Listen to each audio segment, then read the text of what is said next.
Hello বন্ধুরা, আজ আমি বানাবো নিরামিষ চাউমিন।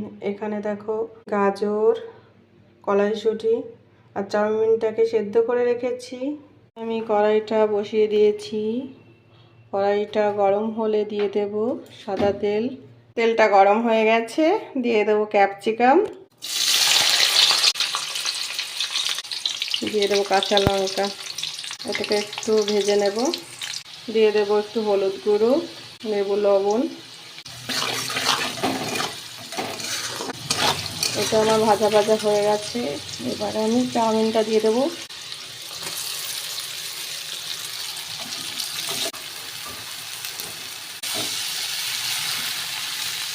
এটাকে দিয়ে একটু ভাজা ভাজা করে নেব। এটাকে দিয়ে আমি মিশিয়ে নিয়েছি। এবার দিয়ে দেবো স্বাদ মতো চিনি, দিয়ে দেবো ম্যাগি মশলা, দিয়ে ভালো করে নেড়ে চেড়ে মিশিয়ে নেব। এটাকে ভালো করে মিশিয়ে নিয়েছি, এবার নামিয়ে নেব। নামানোর আগে দিয়ে দেবো একটু টমেটো সস। সসটা দিলে খেতে ভালো লাগে। এইভাবে যদি সসটা দেওয়া যায় খেতে টেস্ট। রেডি হয়ে গেছে আমার চাউমিন।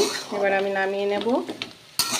রেডি হয়ে গেছে আমার নিরামিষ চাউমিন। তোমাদের যদি ভালো লাগে কমেন্ট করে জানিও নিরামিষ চাউমিনটা কেমন হয়েছে।